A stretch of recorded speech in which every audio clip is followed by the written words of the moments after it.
Hey y'all, we are making white sauce. You can call it Alfredo, you can call it cream sauce, but it's vegan, yummy, and delicious. So let's get started. Heat your pan to a medium heat setting.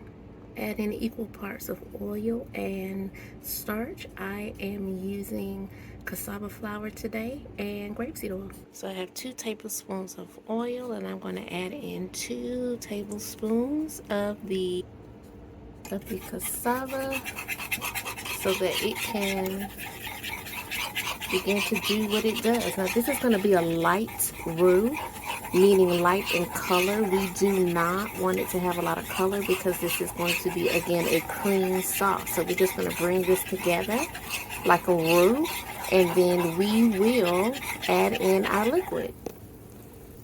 It is taking on color pretty quickly, and it's actually coming together pretty quickly, more quickly than when I use my tapioca starch. So I'm going to go ahead and add in. This is 1.5 cups of our flax milk and another half cup. We're just going to whisk that together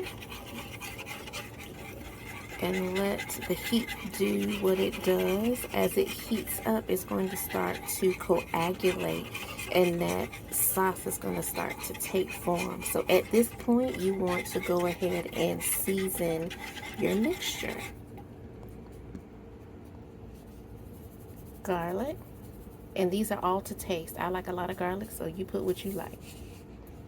I added the black pepper with my grinder, some onion powder for additional flavor.